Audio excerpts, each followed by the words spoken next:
And we are live. This is Sound Booth Theater Live. This is a special Cold Reads edition of Sound Booth Theater Live, and I am reading Psychoworld by Jamie Hawke. This is book 2 of the Tear It Up series. The first book was Psychobitches that we released in 2019, I believe. And it's been forever. I mean, like we've just been behind on this series, but I'm glad to be tying it up now. Jamie Hawke got in touch with me earlier this year, and I was like, you know what? Let's just do this. Let's get this thing done. Um, so what you are witnessing now is me doing the second to last super harem or harem in general erotica audiobook I'm going to be doing probably ever. I'm pretty much done with this genre, but this at least this particular series is fun to do. It's ridiculous. The characters are all silly, and the whole concept is wonderfully comical. Um, I'm basically playing a bounty hunter who recruits a harem of supervillains, and we turn into good guys and we have a whole lot of fun on the way. So hopefully, you guys, if you haven't tried out Psychobitches yet, and you're into the harem, if you've listened to our Supers X Heroes series, or if you've listened to our Planet Kill series, those are also both by Jamie Hawke, and this is like all a tied together universe. This is the Supers cinematic universe, right? And it's all just body fluids everywhere. So, um, yeah.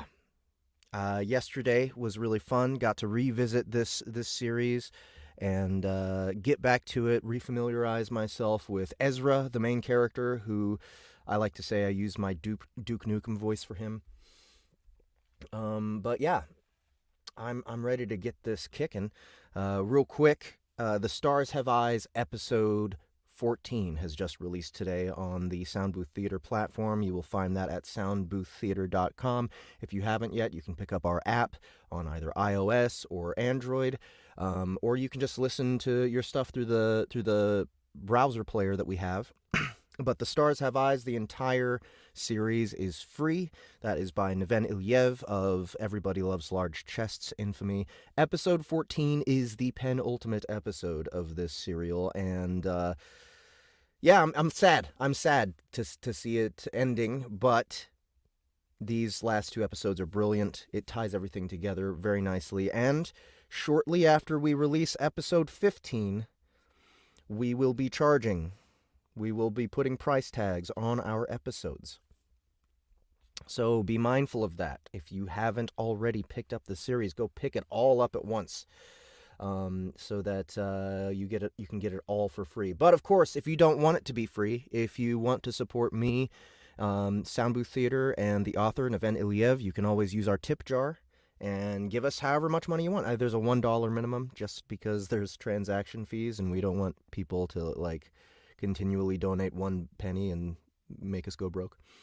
But other than that, you can pay as much as you want, and it will all go to us and the author, and just a little bit of transaction fee to PayPal or what's we use Stripe now. So anyway, here goes. On to chapter 4.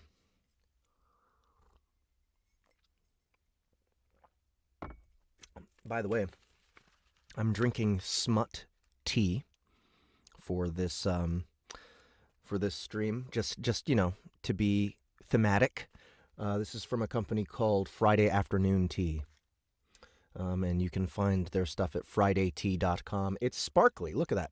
There's sparkles in there, and my tea is sparkly, and it actually tastes quite nice and does a good job of throat coating for me.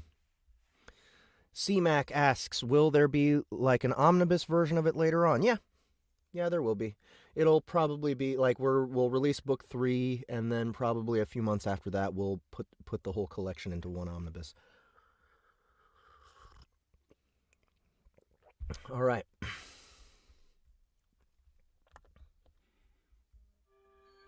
Oops, let me silence my damn phone.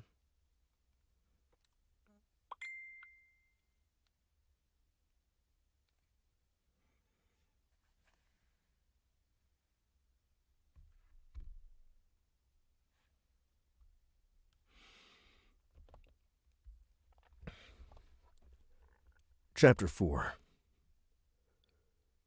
Mare joined us on the bridge as we flew out to put the pieces together. Let me try that again. Mare joined us on the bridge as we flew out to put the pieces together. We flew in silence for a while, and when I turned to take in the team, I couldn't help but notice Tink eyeing her with curiosity. Tink winked at me, then leaned toward the hybrid. Oh, yeah, if you missed the first episode, the first cold read here, already got to some naughty bits. Mr. Ezra here, the main character, and Tink went at it, and Mare watched. She was into it. All right. We saw you watching before, Tink said with a suggestive wink. So? Sherry and Arupa turned to look at Mare, waiting for a response. You all have something special, Mare said. Me? I'm the outsider. I'm curious, of course. Who wouldn't be? Curious, nothing more. Oddly, her aura was spelling pure desire, lust, infatuation. With a glance at me, Sherry laughed, loud and intense. When she stopped, she leaned in toward Mare and said, Girl, you do know... Girl, you do know our boy's power, right? Reading your mind, kind of. And that's supposed to be Annie.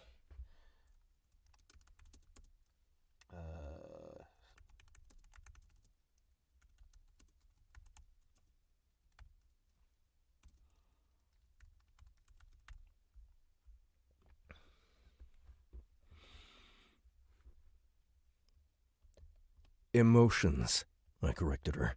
Mind is you.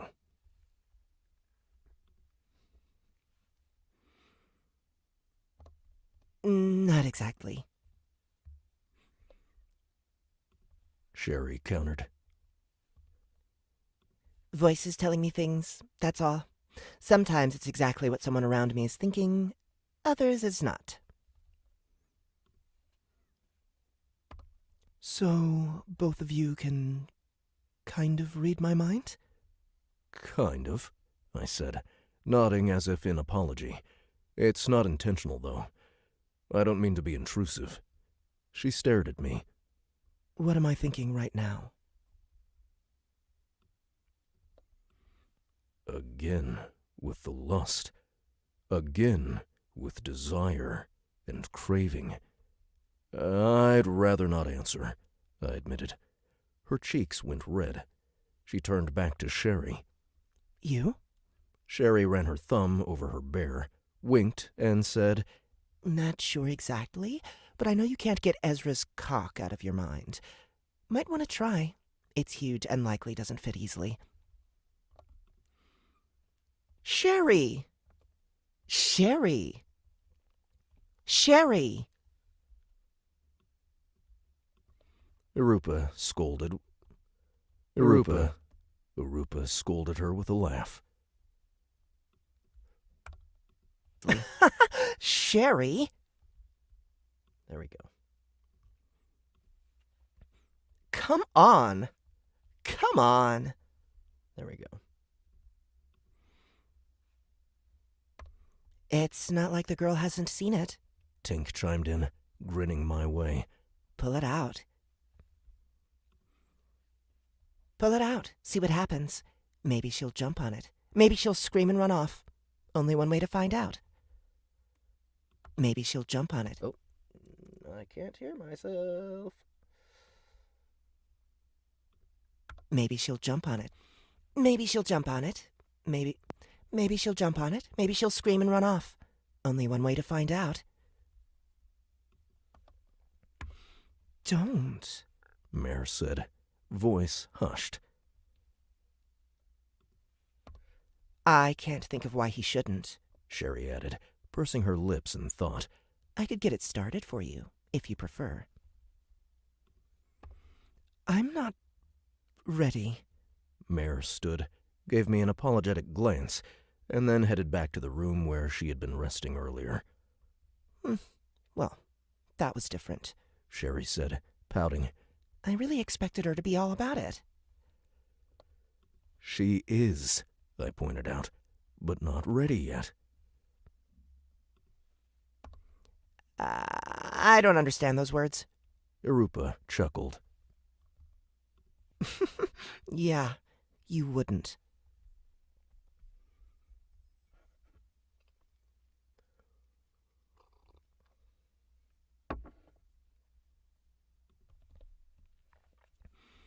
I turned to stare at Arupa, wondering about her. When she couldn't stand me staring anymore and the rest of the room was uncomfortably quiet, she held out her hands.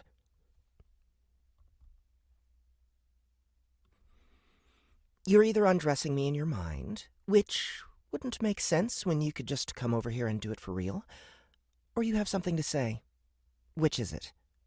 Gale. You're undressing Gale with your mind while staring at me? Arupa clucked her tongue. You dirty, dirty man. I chuckled. You know what I mean. What was that comment back there? You two have a history? Don't worry about it. My frown said it all. But when she didn't offer more, I persisted. Arupa, come on. Is this the type of group that keeps secrets from each other? You don't? Arupa looked from me to the others. None of you? What you want to know? Sherry asked. How many people you fucked? Arupa folded her arms, waiting. Not fair. Too high to count. See?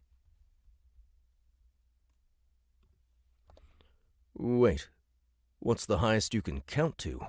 I asked, holding up a finger. More than this?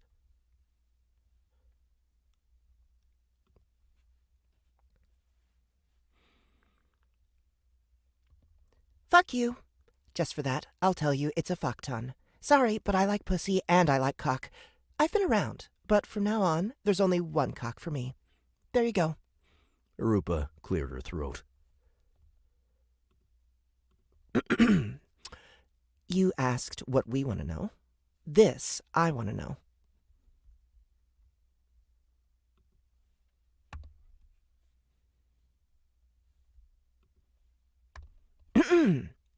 You asked what we want to know. This I want to know.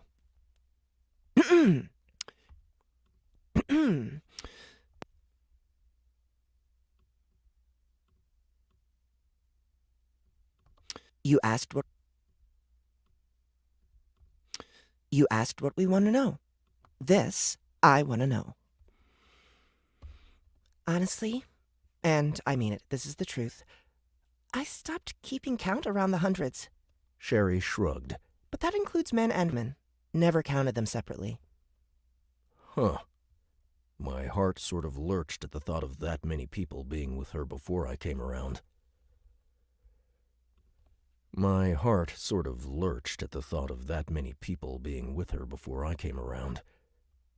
But it shouldn't matter, I told myself. For one, as she said, it was all about me and now. Me and the team, actually. And we supers live damn long lives. So for all I knew, she was a bit older than I was, even if she didn't look it. How old? Even I wasn't stupid enough to ask that question.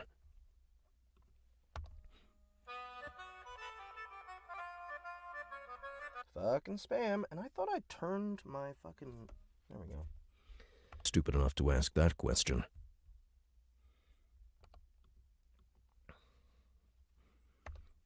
"15 here. 15 here," Tink said.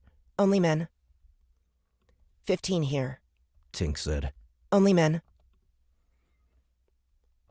Let's switch the topic, I suggested. Honestly, I don't like hearing this. Don't want those numbers or the faces I make up and start associating with them in my head. Don't want those numbers or the faces I make up and start associating with them in my head. Ask me something else then, Sherry said. Something I know the answer to. When did you know you were into me? She let out a gleeful laugh.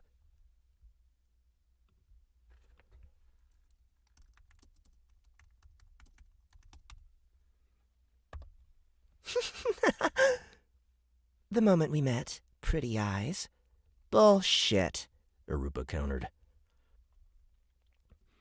When he was trying to capture you, to turn you in for money, you liked him? You kidding? What's hotter than that? Not the moment you wanted to fuck me, I corrected, but the moment you knew you were into me, that you might someday feel,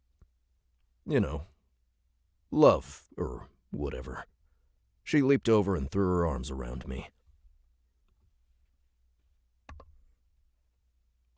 Sugar lips, I fell in love with you the day you captured me.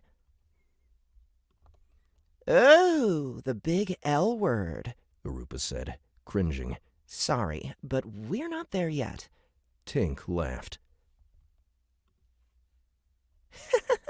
Yeah, I'll go down on you whenever you want, and am always good for a quickie, but fuck saying love anytime soon.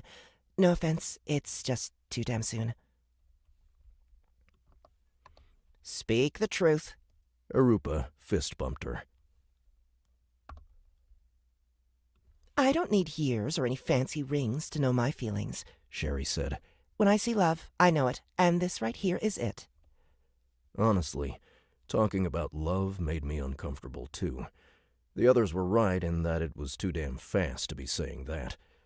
But still, I felt like Romeo swept away by a river of emotions and devotion that was Juliet.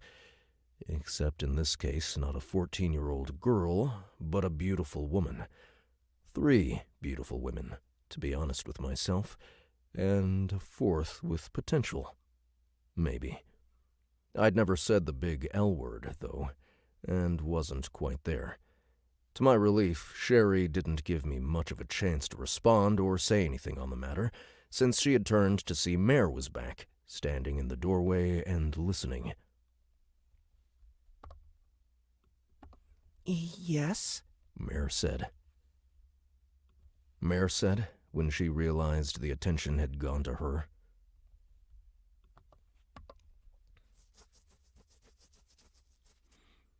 Come on, your turn, Sherry said. Do you love us yet or what?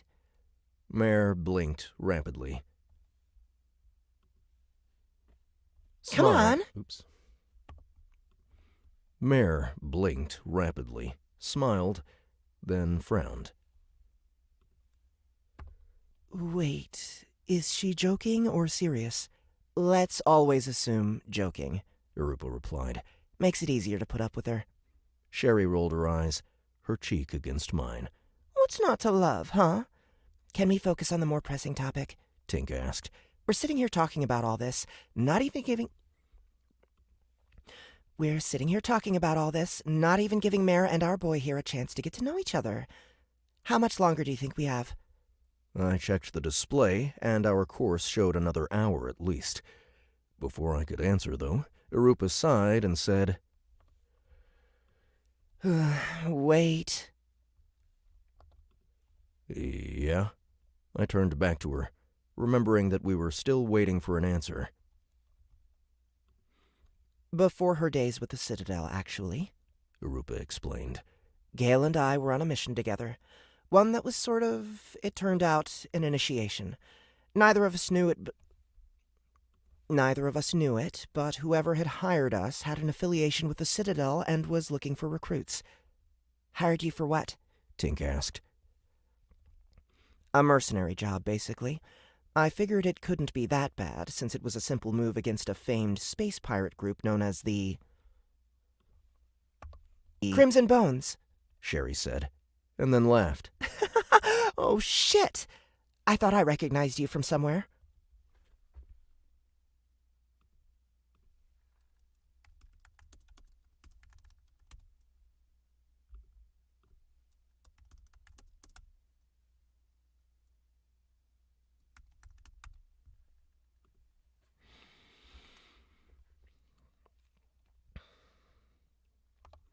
Wait, what?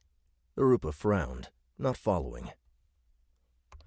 Wait, what? Arupa frowned.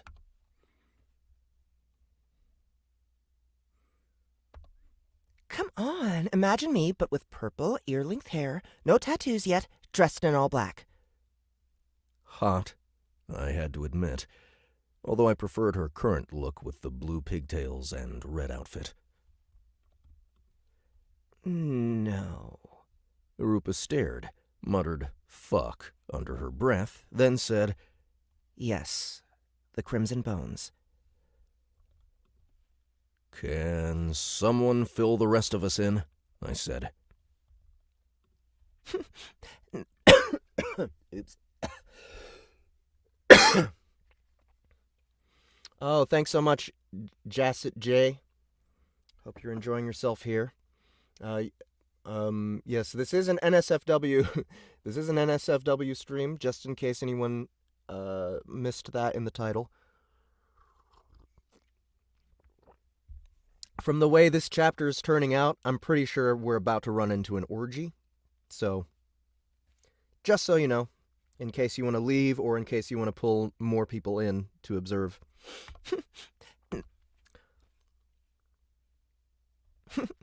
No need. Tink said with a chuckle. I heard about this. When I was studying to get into the Citadel.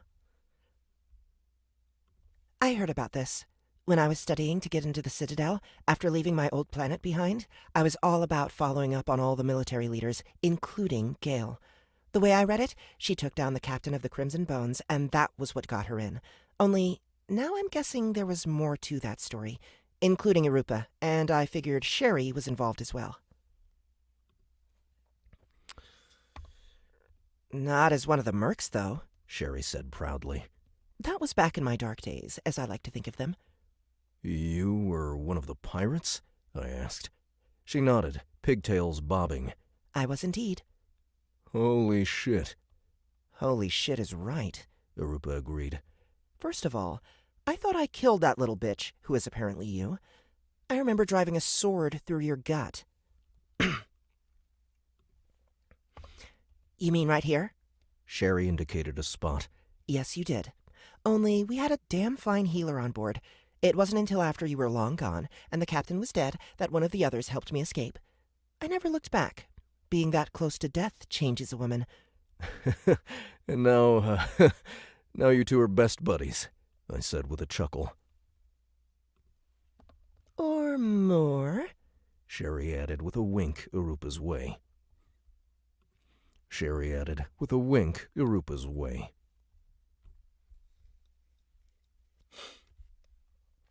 And then you guys pull more people in. Good job. Let's see. Arupa shook her head, putting a hand to her temple.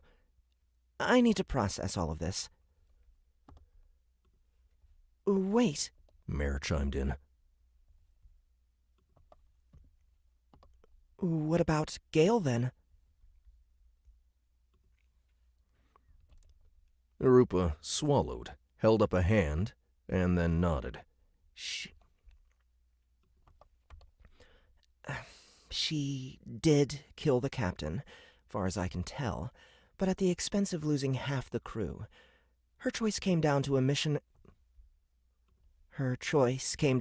accomplishment or risking it all for us.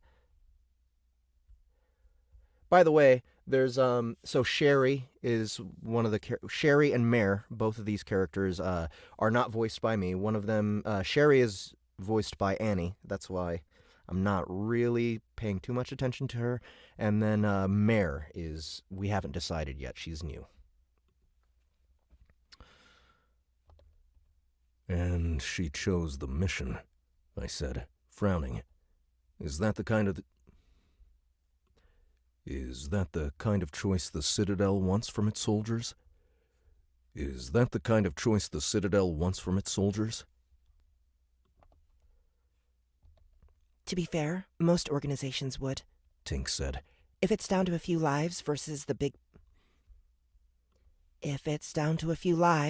bigger picture, they often look at the bigger picture.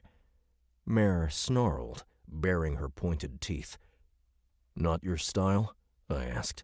No. Me? I stood, pacing, pausing to watch the screen. I say take the risk to save your team, then go back and try for mission accomplishment.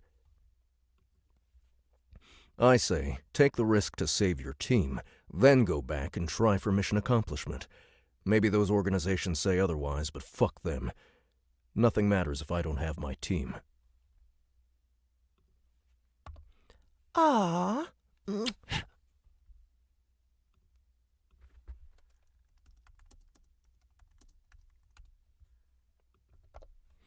Sherry blew me a kiss.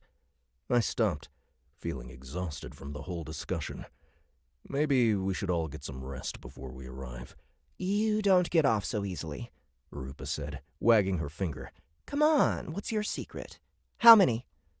How many isn't a secret for me. It's not a lot. Then get on with it. Before you all? Before you all? I pursed my lips in thought. Maybe 7 or 8. Aw, the poor baby. Sherry gestured me over. That's why we have to do it a lot, to make sure we're making up for your lost time.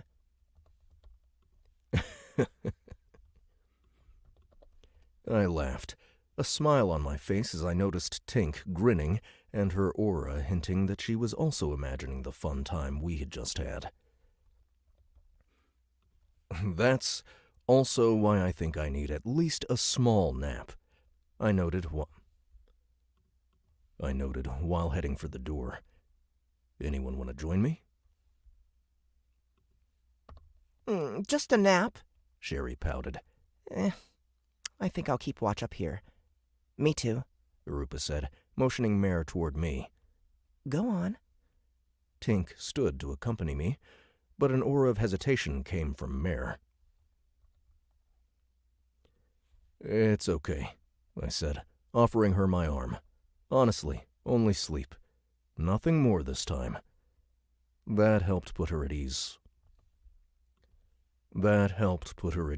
slightly, and when Tink held out a hand, she accepted.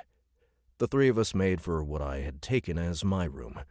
Tink went in first, arranging the bed, and took the spot against the wall. Next was me, but I sat at the side of the bed and motioned Mare over. She stood, eyeing us. This team, you're really close. Extremely, I said. But you don't have to be like that. It's up to you. This is so... Damn it. No orgy.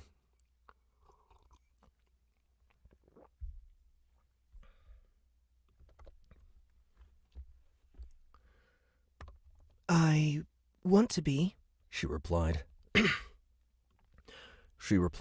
Surprising me. But then she held up a hand. only not yet. Right now? She motioned me back, and then laid down next to me, hand on my chest. I just want this. I nodded, taking Tink's hand in mine.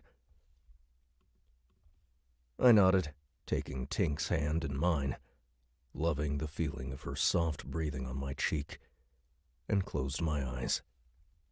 All right, well, nap time. Okay.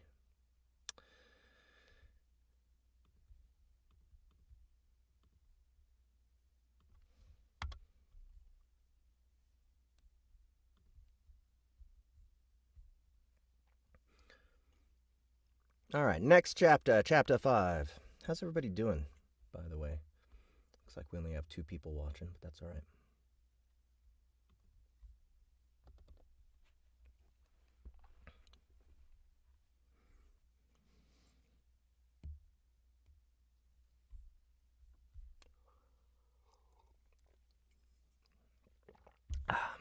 All right. Chapter 5.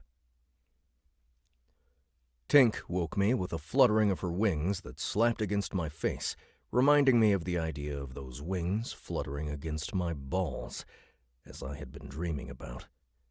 She, however, was still asleep. I sat up, confused, and got another wing in the face. Not quite the pleasant experience of my dream. She muttered, "Huh?" as she turned my way, eyes still closed. I moved out of her way, not wanting to wake her when we were so close to our destination and wouldn't have time to go back to sleep.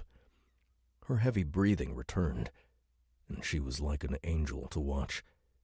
It had never occurred to me how much of a hassle it must be to sleep with wings, but watching her there on her stomach, I realized that she couldn't really roll over if she wanted to. With a jolt, she sniffled and then shrunk so that she was in her small fairy form. I stared in shock, thinking how horrible that could have been if she had shrunk while we were sleeping. Thinking how horrible that could have been if she had shrunk while we were sleeping. I could have rolled over and crushed her. Then again, she was a super and damn strong. Maybe it would have been more like rolling onto a rock, inconveniencing... Maybe it would have been more like rolling onto a rock, inconveniencing me more than anything. Maybe it would have been more like rolling onto a rock, inconveniencing me more than anything. An angel, Sherry said, standing in the doorway. a teeny tiny beautiful angel. I chuckled and motioned her over.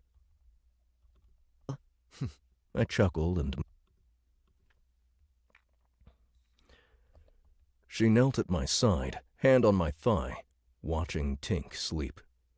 I bent over to kiss the top of her head, glancing over at Mare sleeping, wondering about her and her past. Eventually, I figured we would learn more.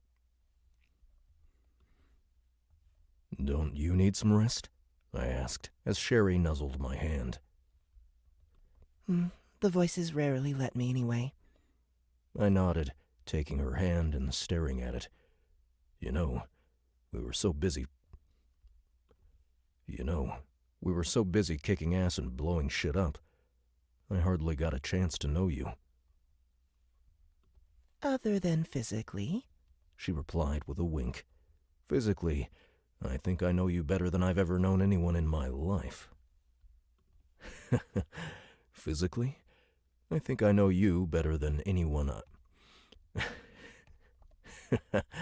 Physically, I think I know you better than I've known anyone in my life, I replied with a chuckle. There's still a lot to learn. I kissed her hand, and I can't wait for the... My words cut off as I started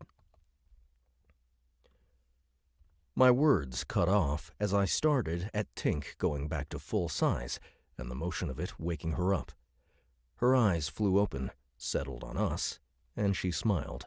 2 of my favorite people in the universe here to wake me up.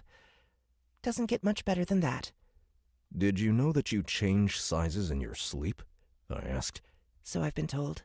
She shrugged, then sat up and stretched. Hope it didn't bother you. Not at all. Her eyes roamed over to Sherry. I had a dream about you. I daydream about you all the time, Sherry replied, blowing her a kiss.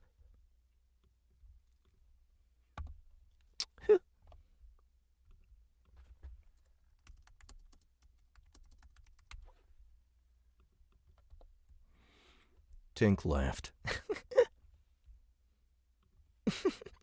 Thank you. But it was odd. I mean, not that anything about us is normal, but... Tell us, I said, my curiosity winning as my attempt to remember any dreams I might have had failed. It's silly, really. We were walking along some street in a sunny place. I don't know where. Rolling brown hills in the distance. All around us were cute little stores, large trees with branches that reached out, looming overhead, and tiny white lights strung around the trunks. We stopped by a little bakery that sold coffee. And not just regular coffee, but all sorts of varieties. Excuse me. With flavoring and even whipped cream. And not just regular coffee, but all sorts of varieties, with flavoring and even whipped cream. One had chocolate sauce. And you and I were in cute little dresses, while Ezra wore a three-piece suit, and we were laughing, sharing a chocolate chunk muffin and one of those coffees with chocolate in it. It sounds grand, I said, trying to imagine this world of such simplicity and peace.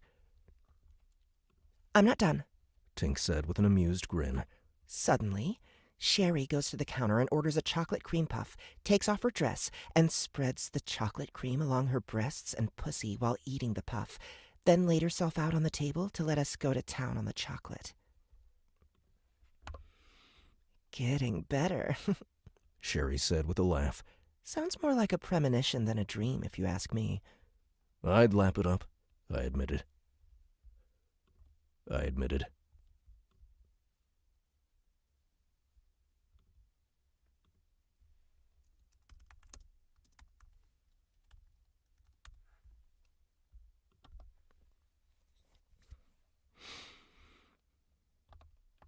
We did, and I loved it. Tink licked her lips at the memory of the dream. Imagine my surprise when I woke to find you. Imagine my surprise. Imagine my surprise when I woke to find you two here. All we need is a bakery, and we'd be set. Sherry pulled at the top of her red armor, exposing a breast and nodding me over. Tell me what you think. Does it need chocolate? I leaned over, nibbled at her nipple, and then gave it a circling lick before pulling back and pretending to consider the choice. No, I'd say it's quite good without the chocolate. No, I'd say it's quite good without the chocolate. Tink rolled her eyes. Still, doesn't mean it wouldn't be nice. I wouldn't say no either way, I admitted. Putting her breast away, Sherry lifted herself to sit on my lap. We're actually close. That's why I came to check on you. Did the others get some rest? I asked. She nodded. Mare certainly has had her share, but it hadn't been much. But it hadn't been much compared to all the other hybrids. Apparently, due to their status and need to heal up, it was best for now to leave them back there, let sleep take them, and figure the rest out when we were done with all the chaos. Presumably, when we reached the Citadel.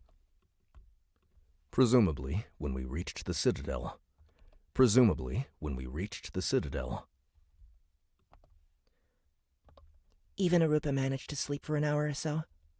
Good.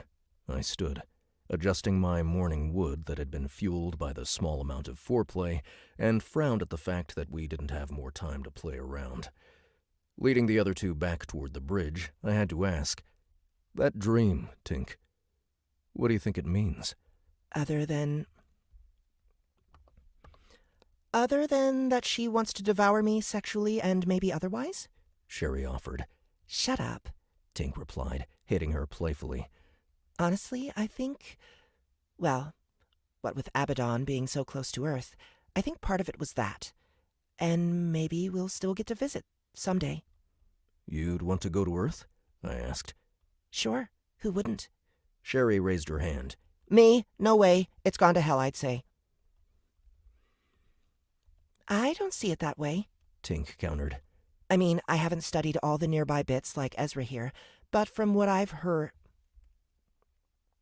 I haven't studied all the I haven't studied all the nerdy bits like Ezra here, but from what I've heard... I haven't studied all the nerdy bits like Ezra here, but from what I've read of how Earth once was, I have to believe it still holds some magic. It's where we all come from. It's where we all came from, after all.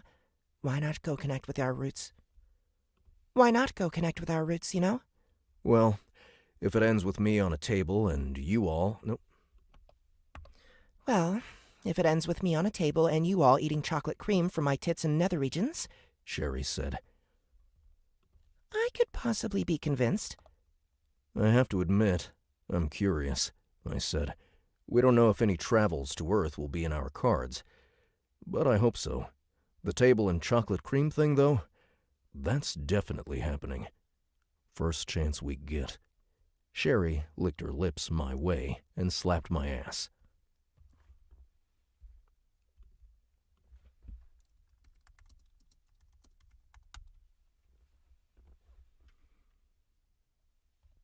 My man. We reached the bridge, and I saw that Sherry saying we were close had been an understatement. In fact, we were coming in for docking already. Breaker's ship had already docked, and the others were coming in close behind.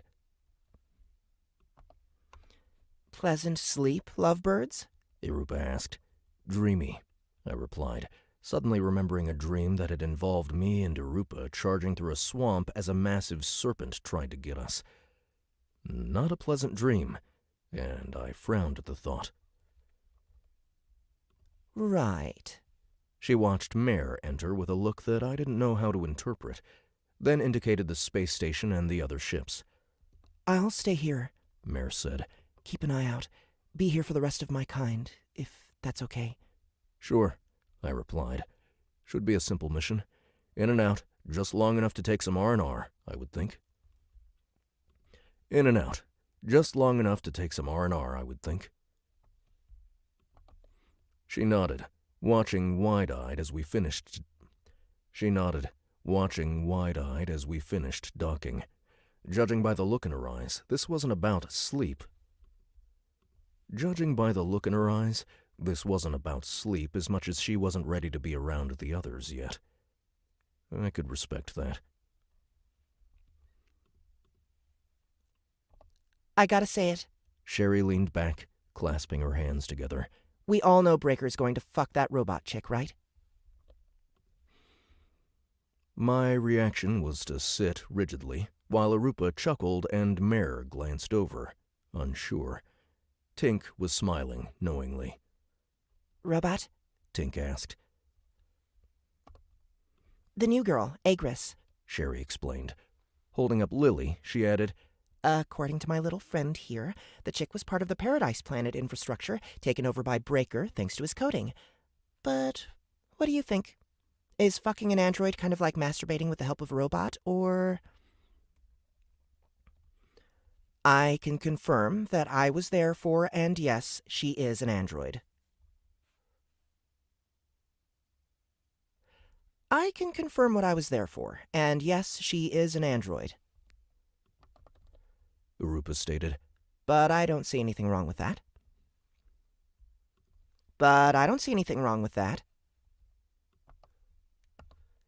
She's not real. Sherry clucked her tongue. It's odd.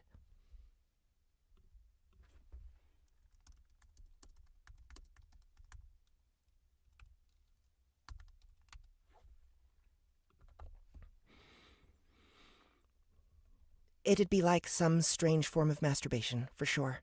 Tink agreed.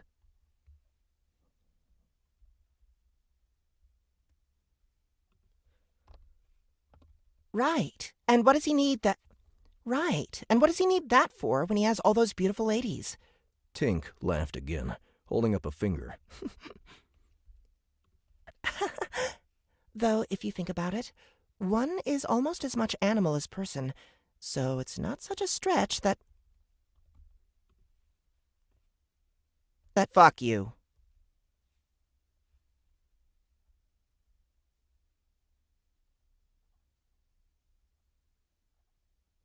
Fuck you!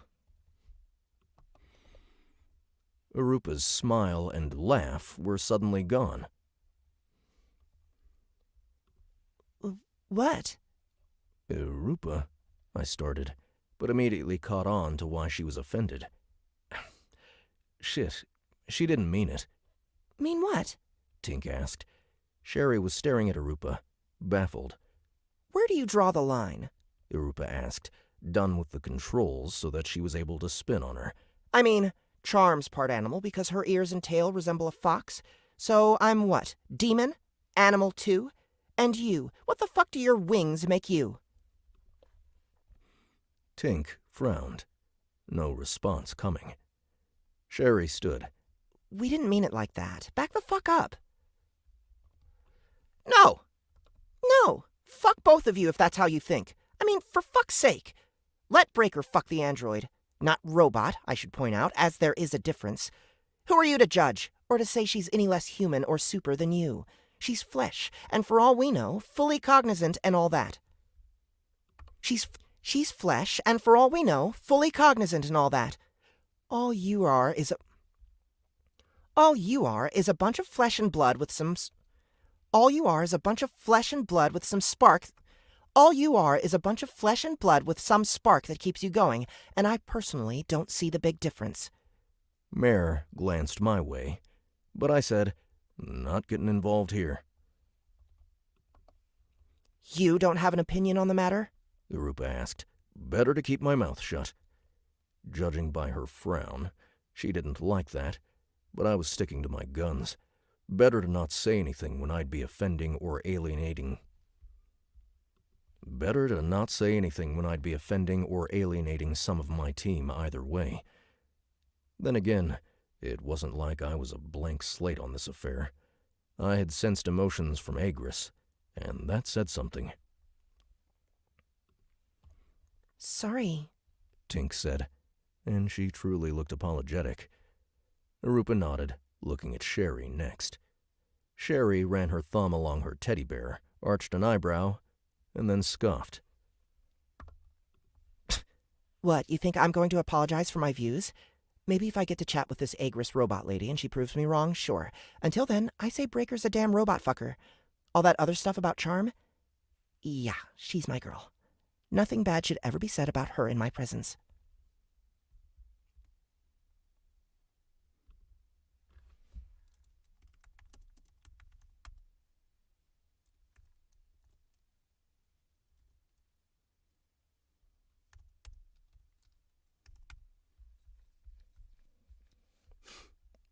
Oh boy. We got us some... What's up, Benjamin Wagner? Yeah, we got some spams here.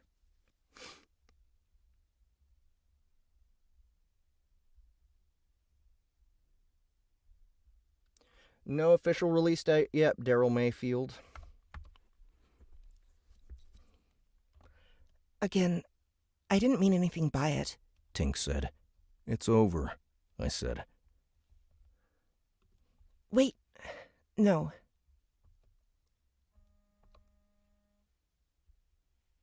Wait.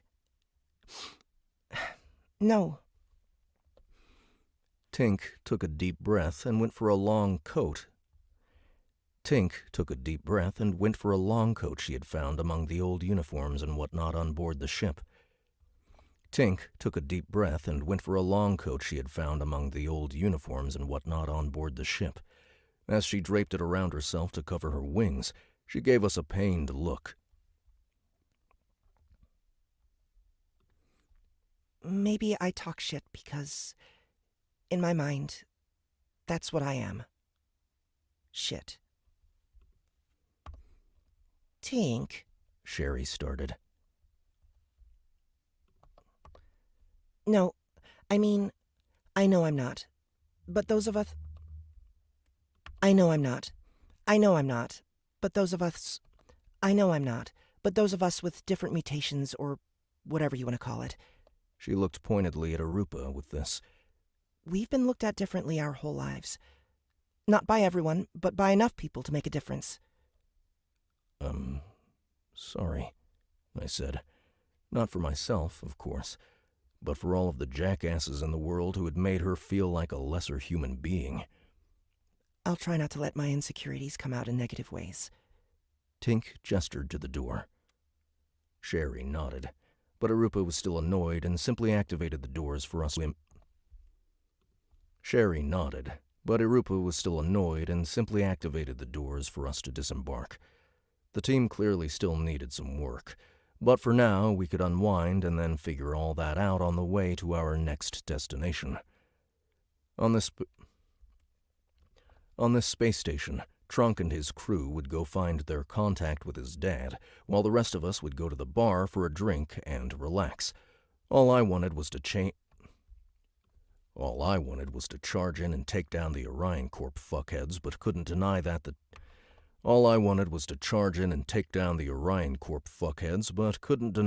chance to relax for a minute or two sounded nice. We followed the others, walking through cobalt blue metal hallways, past flickering lights and various men and women in what I figured were mining outfits, then found the bar. In spite of having already had my confrontation with Gale, there was something about her that kept getting at me. As we found a table and took our seats, it hit me. "I know you," I said to her. She glanced over with a frown. Yeah, we go way back. I laughed, trying to ease the tension from before. No, I mean, I knew the guy who brought you in. Your case was interesting. I mean, with the Citadel. What caused you to crack? The point is that she's on the right path now, Breaker interjected.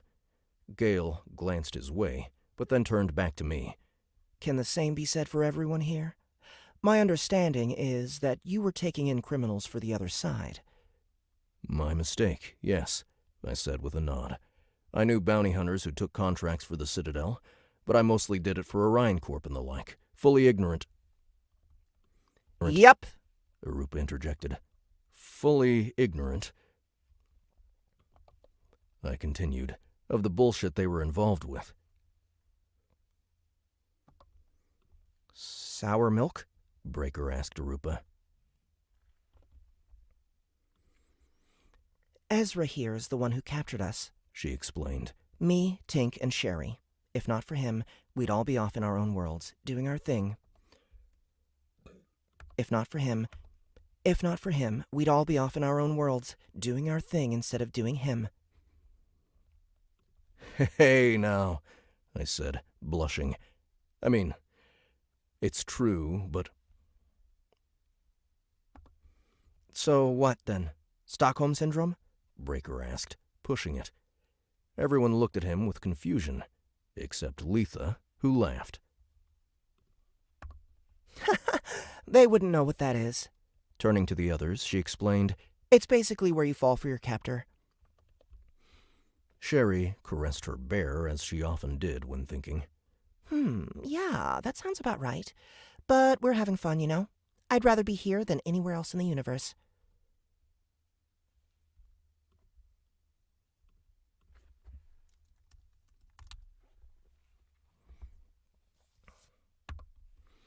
And the two of you? Shimmer asked Arupa and Tink. Honestly, what we're doing now is for the best, Arupa replied. I was part of the good fight, but never on this level. I give him a hard time, but now that Ezra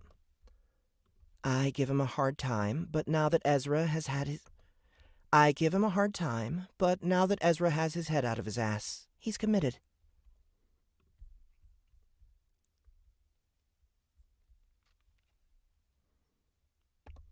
And not in the Abaddon Asylum way, Sherry noted. but the good way, like committed to... We get it.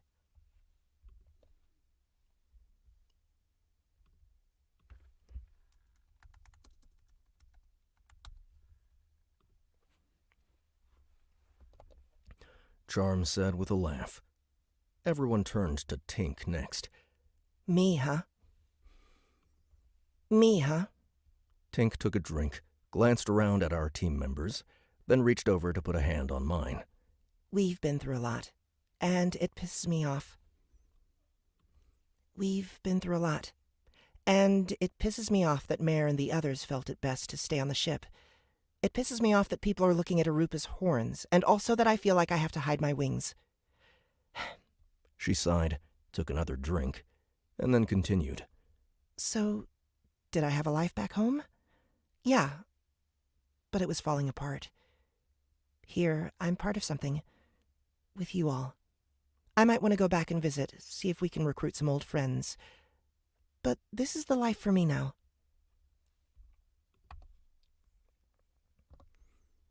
Yo-ho.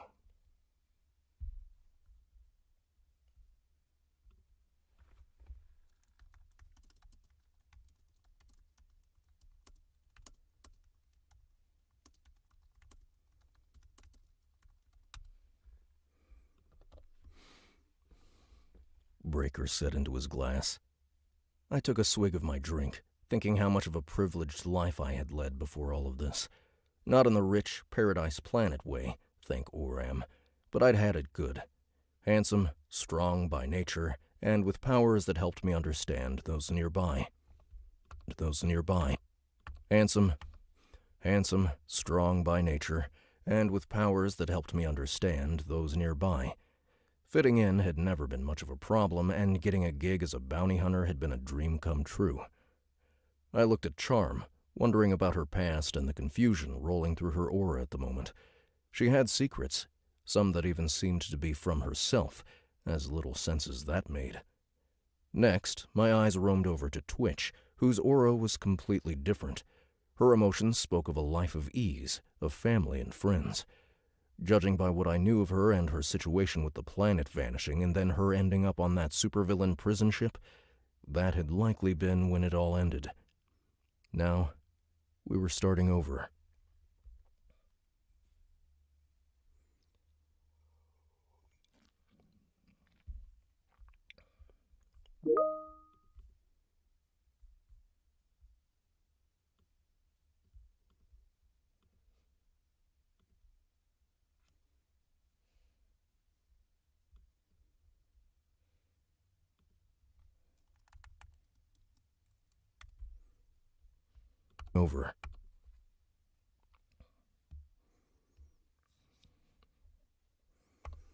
Careful, honey dear, Sherry said, noticing the way I was staring. I might get jealous and have to cut you. I laughed and waved the comment off. No, it's not that. It's Twitch.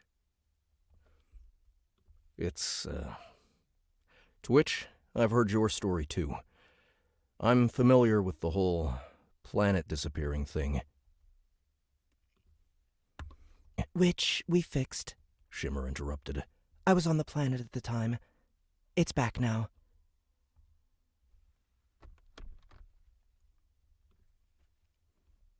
No shit? I couldn't hide that I was impressed with that. Well, point being, I've pretty much memorized everyone's sheets, you know? I either saw the contracts or talked to someone who was involved. It was my business to know the business, and with my powers, it's easy to remember the details. So, Charm. Yes? She frowned. Your story doesn't add up. Charm grinned. Because I haven't told you my story. I was at Superlean's and I know the story. I leaned forward, sensing her emotions. Unease, similar to Breaker, but his was accompanied by agitation. Thing is, I continued, my power is that of an empath, and nothing about you says you're lying, but at the same time, I'm getting mixed signals from you internally. I believe that you truly believe the official stories, that you think what you've told your friends here is true. But I don't buy it for a second. What the fuck are you talking about? Gale pushed her glass aside, aggression oozing from her aura. Better back the fuck up. Better back the fuck up, Arupa growled, fingernails cutting into the table. Ezra's trying to help, I think, Breaker said, looking my way for confirmation. I nodded. For sure. Charm, is there Any reason to think something else happened? Something your mind is blocking? Maybe a traumatic incident? Something so horrible you just can't allow yourself to accept it? As Charm glared, her confusion almost turning to fear, her eyes seemed to change. They were no longer green, but brown, almost black. She took a deep breath, put her hand to her mouth, and breathed out. Faint lines of white escaped into the air, and she closed her eyes. When she opened them again, her eyes were back to green. She even managed to smile. Interestingly, her aura no longer spoke of confusion, but of peace. Maybe accepting ignorance? I appreciate you trying to help, but no. My life has been fairly cut and dried. I leaned back, not sure what to think of this, and put my free hand on top of Tink's where it still rested on mine. Hell, maybe my powers are wrong sometimes. Must be, Gale muttered.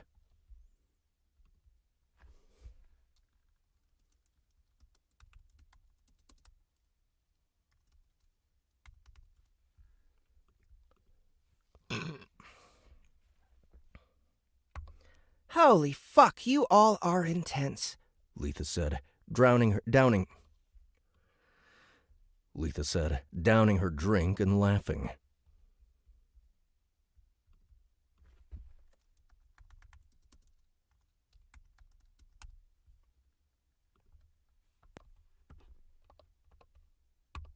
Letha said, downing her drink and laughing. Should send you all to PK for a stint. See how much bullshit like a past matters after that.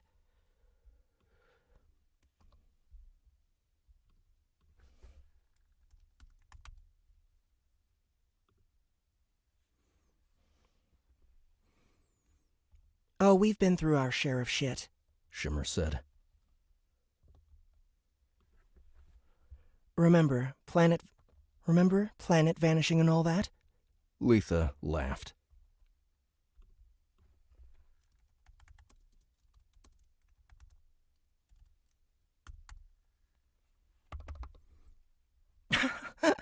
Oh yeah, I'm not discounting your experiences. Hell, going up against supervillains like the ones we're chasing now makes me kind of worried I won't live long enough to have my revenge. And what exactly is that revenge? Breaker asked.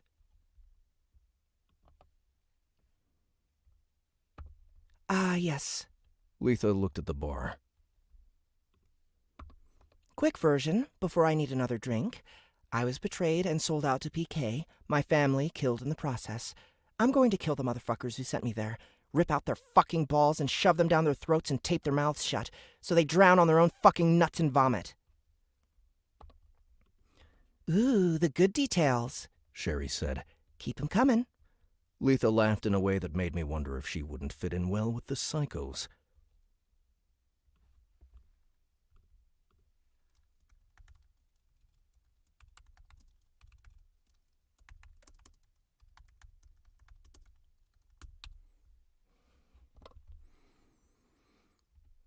I've done my fair share already, but found out more people were involved than I originally thought.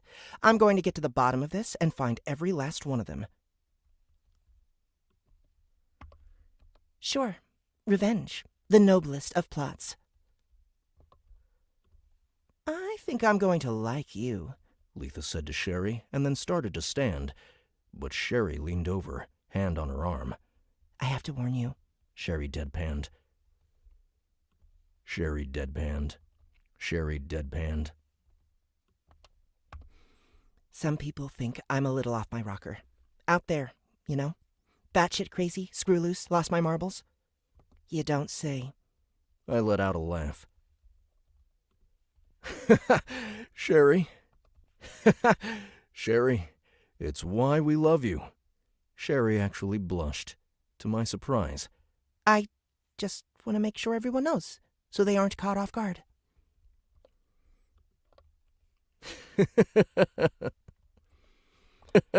My laugh drew a couple of glances, but Charm was quick to change the topic, asking if everyone else had noticed Trunk getting head during the joint comms call.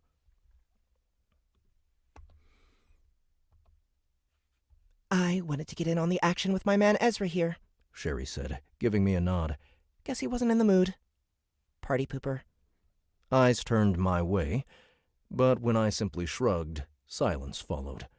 On my part, it was purely because my mind had focused on how I'd love to see Sherry's lips around my cock right now and wondered if there was a way to get away from the crowd. Ladies, Shimmer said, hand held up in apology. Mind if I borrow Breaker here for a few minutes? Charm bit her lip, clearly trying to hold back a laugh. Get yours, girl. We'll find you if there's trouble. Letha laughed. That'll be my cue to check in with the others at the ship, she said, but headed for the bar. Gale followed a moment later, the rest splitting up too. Sherry grinned, gave me a nod, and said, Second.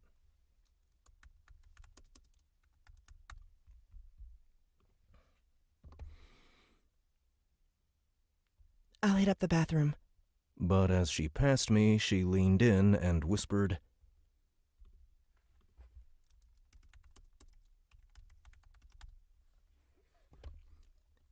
I'm going to suck your cock so hard you'll pass out. Get your ass up. No arguing with that. I stood, nodded to the remaining few as I noted the humored looks from my team who knew us all well enough to know what was going on, and followed. We moved along past random miners and pilots, and a couple of groups who were clean... We moved along past random miners and pilots, and a couple of groups who wore clean uniforms.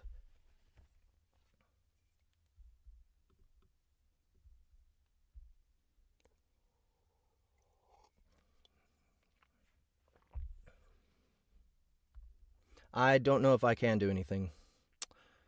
It's all right. Let me see. Delete. Here we go. Block user. Boom.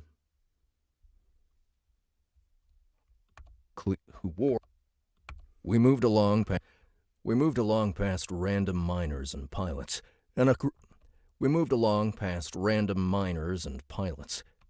We moved along past random miners and pilots, and a couple of groups who were... Who wore? I keep saying were. We moved along past random miners and pilots, and a couple of groups who wore clean uniforms and likely were part of some local army, and found our way to the bathroom. The first door, unfortunately, was locked. Same with the second. Damn, I said, turning and starting to wonder if this might not happen. Sherry, however, was trying to look nonchalant as she moved past one of the military folk, then turned to me with a sly look. In her fingers was a key card. "We can't go into their room. We can't go in their room," I hissed as she stepped over, shushing me with her tongue in my mouth. We can, and we will. Her hand down my pants, she guided me as she checked the key card and looked at the door numbers. How weak I was, that a hand on my cock shut up any argument I had regarding the morality of this. We were supposed to be the good guys now. Yet, was this really hurting anyone? A moment later, we found the room we're in, and she had pulled out my cock. Halfway there, the little guy rose to the occasion as soon as the warmth of her mouth and the swirling motion of her tongue came into play. I leaned back, watching her first, then took in the room. A rifle locked in place with a hook against the wall. A view of space through a round window. Otherwise, only a duffel bag. This soldier could be on his way to join a fight against us, or with us.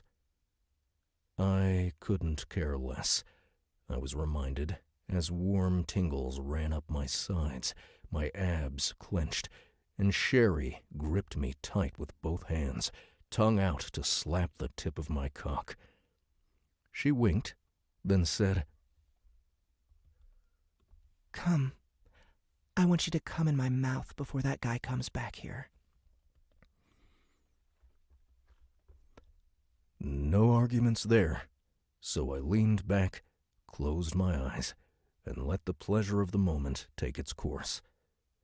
Soon it was over, and we were giggling as we ran out of the room and dropped the keycard nearby. We rounded the corner as the soldier appeared, eyes moving along the ground as if he was searching for the keycard. A pang of guilt hit, but vanished with the thought that at least we hadn't left any little surprises for him. He would never know the moment of joy that his room had brought us. We paused in the hall for another kiss, and then saw Breaker and Shimmer on their way back. My attention, however, was on the glowing device the rest of the group was looking at. Trunk was there with his father and their contact, everyone huddled over something glowing between them.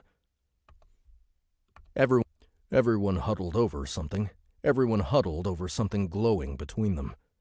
Gale gave Breaker room to see what they were looking at, and we moved forward to get a look too.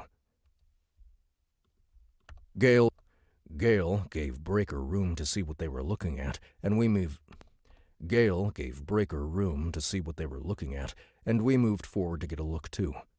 Introductions were made, and the old man adjusted the glowing item.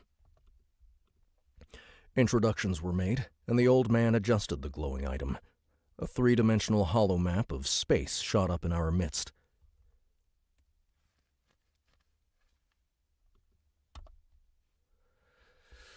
What kind of accent?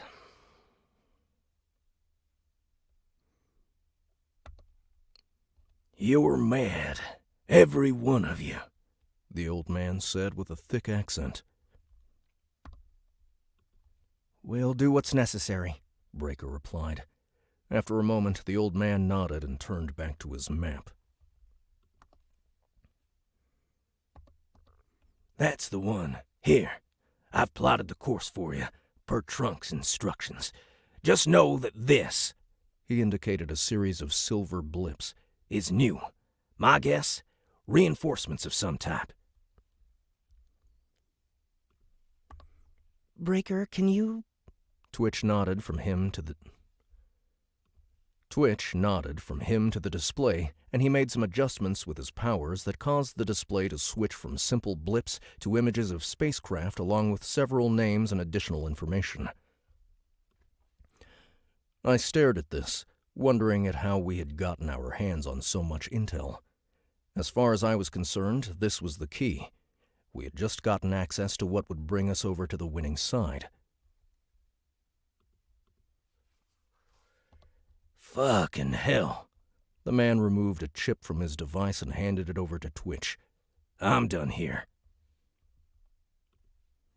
"What was it?" Breaker asked, not having seen clearly. The man stared hard at Breaker, then backed away. "You all say the Marines are fighting off these things? Well, not all of them." The Marines. Shit. I considered the idea that some of the Marines might be on the wrong side of this fight, but that didn't fit. My mind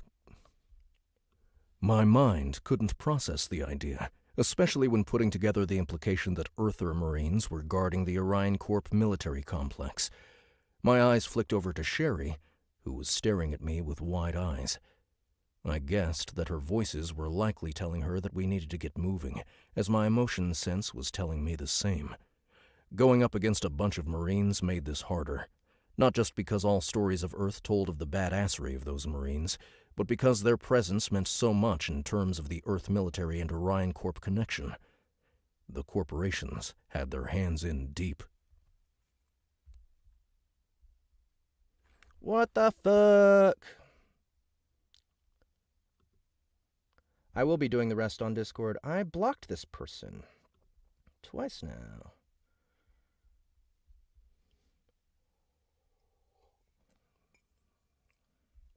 Oh, this is a different person, maybe? There we go. Super blocked.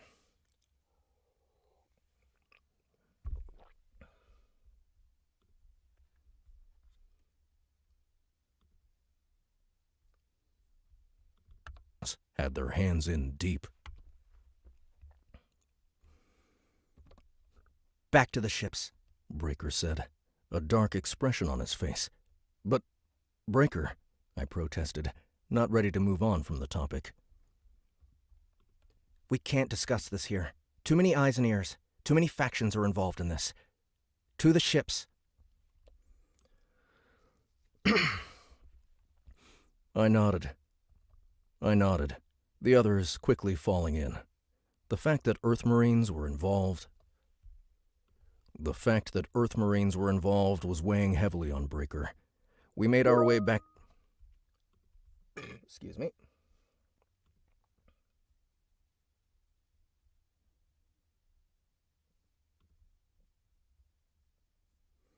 We made our way back to the ships. I glanced back at Trunk, who was saying goodbye to his father. The old man staying with his buddy, apparently.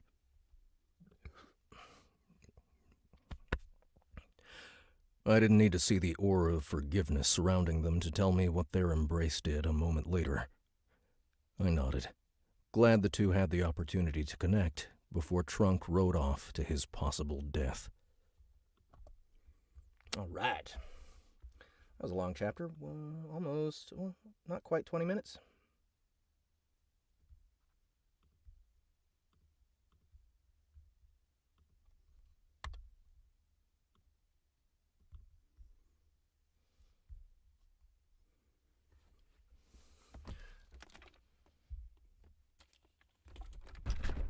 Yeah, JTJ, Annie, and Lori will need to be on this one.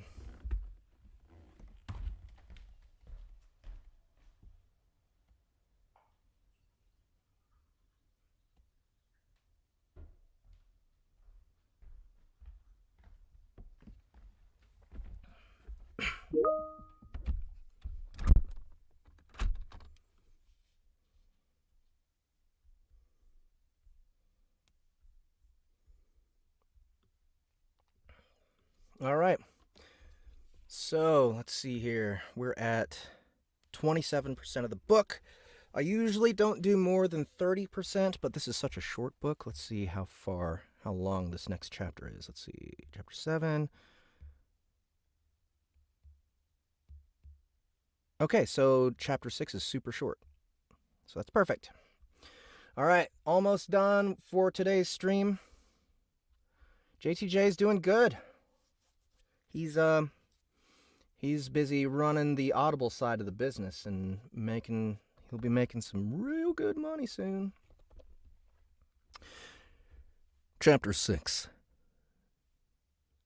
Breaker was waiting at the docking bay, where the rest of us gathered.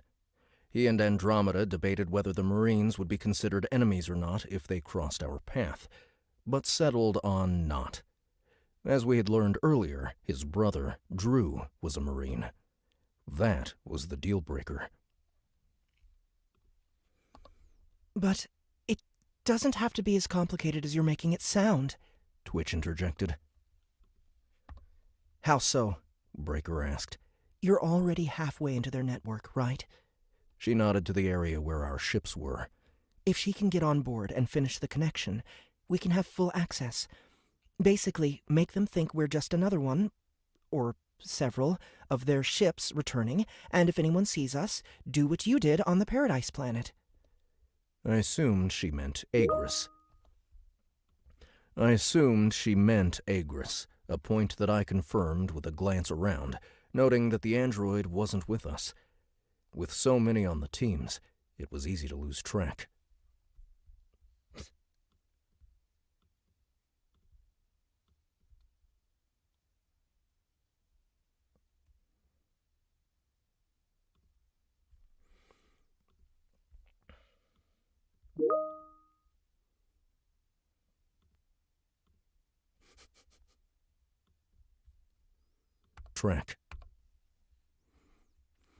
The idea of hacking in so that we could board the complex, find their leadership, and kill the snake by cutting off the head sounded good to me.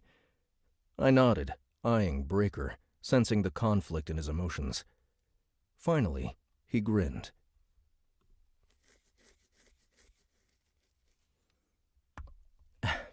When you say it like that, it doesn't sound so bad. But Muerta, she's either going to bring a large nihilist force with her, or... I don't think so. Letha interrupted. Because why are they attacking the Paradise planets?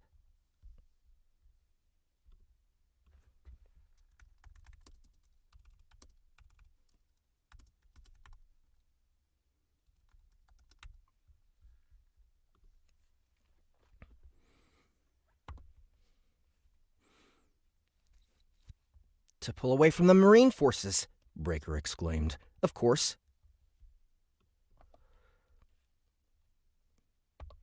She's preparing her move, Twitch agreed with a nod of respect Letha's way. I wouldn't be surprised if we see more of those ships leave the area soon, and when they do, that's when she'll strike. Still, it didn't make complete sense to me, so I asked, couldn't the nihilists take down Orion Corp? From what I saw back there... I'm not sure. Breaker scratched his chin.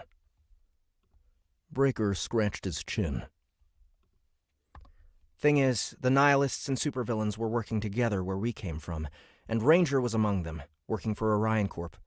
Yes, they were making a move against Orion Corp, but something tells me there's a reason the nihilists can't simply turn on the organization like that.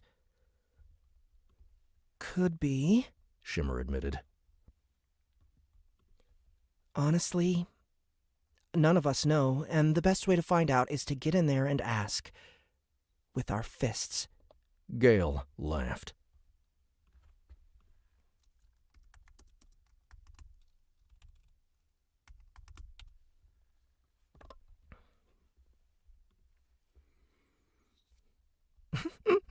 I like the way this girl thinks.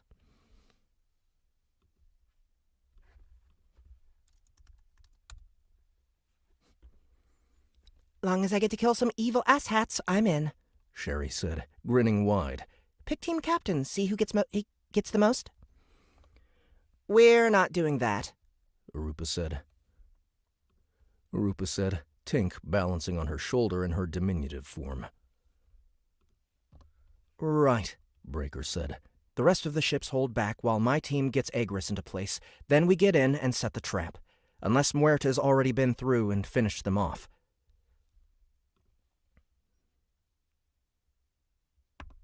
In which case, the hunt continues, Andromeda said. Huzzah!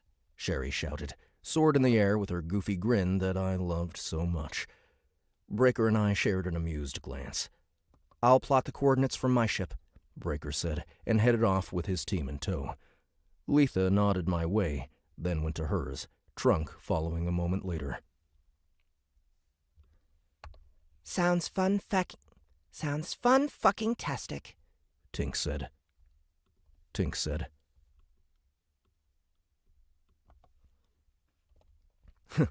Funtastic? I grinned. Sure, every one of us has our idea of a good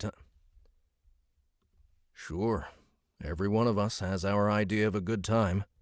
I couldn't help but look at Sherry, remembering that amazing blowjob she had just given me. She returned the smile with a wink. Is this our fight? Arupa asked. It is now, I replied.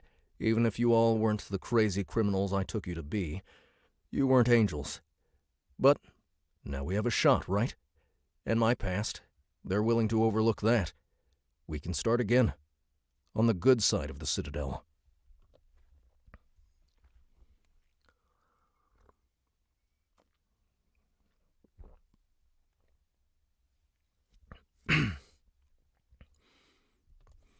With that, we went to our ship as well, my mind spinning with the thought that someday we might actually be in with the Citadel. With that, we went to our ship as well, my mind spinning with the thought that someday we might actually be in with the Citadel. I never would have thought it. Mare poked her head out through the door to her room, and groggily asked how it went. We'll take Orion down in no time, Arupa replied. Mare nodded and closed the door, apparently needing more sleep. By Oram, the amount of sleep she and the other hybrids required blew my mind. But I was okay with it. Less people to entertain. I knew getting some sleep would be important before a big fight, so once Breaker checked in with coordinates and we had departed, I made for my room. My dreams were interrupted, though, by Sherry and Arupa, both nude and rubbing up on me. What a wake-up, I said, trying to catch my bearings. Are we there? No, but we couldn't wait, Arupa replied.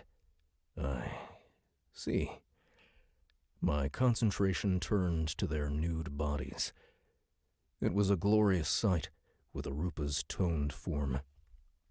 With Arupa's toned form, Sherry, petite, and with the piercing in her left nipple catching the light. Suddenly feeling the urge to give Sherry some payback, I shot up, flipped her over, and ran my tongue along. I shot up, flipped her over, and ran my tongue along her smooth pussy. She giggled. Arupa moaned as she touched herself and watched. I teased Sherry, pleasured her, then turned to Arupa, ran my tongue along one of her purple nipples, and kissed her passionately before turning her around. She was a big girl, one who liked a bit of excitement, so I took her horns and pulled as I ran my cock along her ass. You like that? I asked, already feeling her excitement with my empath powers. Fuck you, She said, reaching between her legs to pull my... She said, reaching between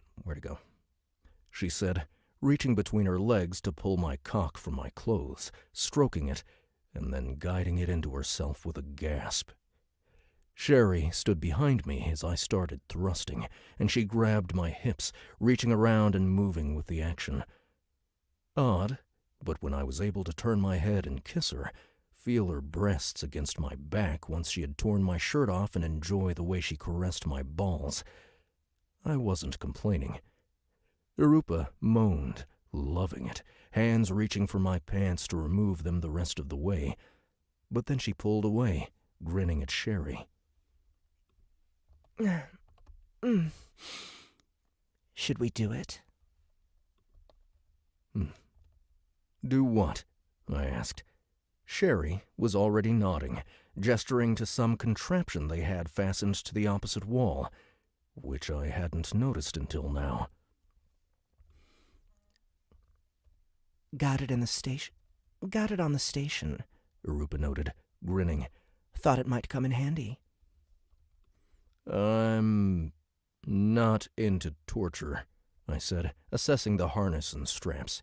It's not, Sherry countered, quickly. We swear this will be fun, okay?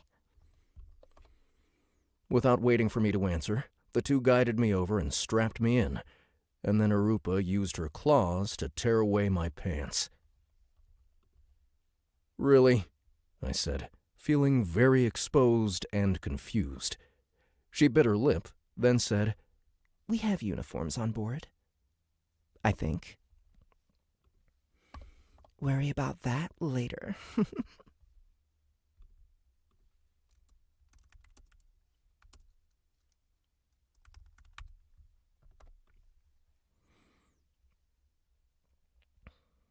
Sherry said, and laughed. The door opened, and there was Mare with Tink, both looking at me suspended in the air, their eyes wide. See? Tink said to Mare. Told you that joining would be fun. What the fuck is this? Mare asked. Same question I've been asking, I interjected. She laughed and walked over to me, eyeing the other ladies. When she was behind me, I tried to turn to see what was happening, but suddenly I felt hands on my ass, followed by a tongue.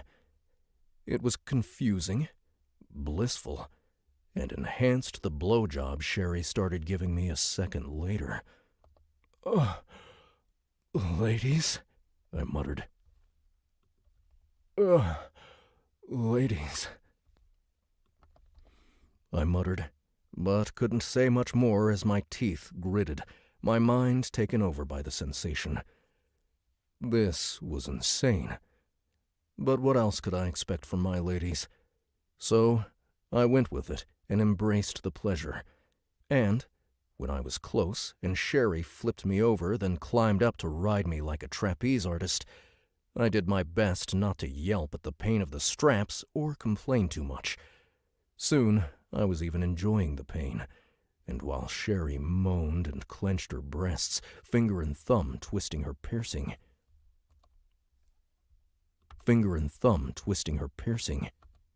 and while Sherry moaned and clenched her breasts, finger and thumb twisting her piercing. Her rising pleasure ran through me thanks to my empath powers, canceling out the pain of our weird contraption. As she climaxed, I leaned back and found Tink there, pussy wet and ready. My tongue helped her get halfway to orgasm, and my cock, as she spun me around, got her the rest of the way. She at least fluttered up to take some of the pressure off me, and then she climaxed too. Pain and bliss ran through me, mixing like a fine cocktail. You're up, Sherry said to Mare, who stood next to Arupa, eyes still wide at the sight. I'm not sure I'm ready, Mare said, although her aura spoke of pure desire. Arupa grinned and stepped forward. More room for me, then. Only, before either could join in, the call came that we were moving in on the Orion Corp military complex.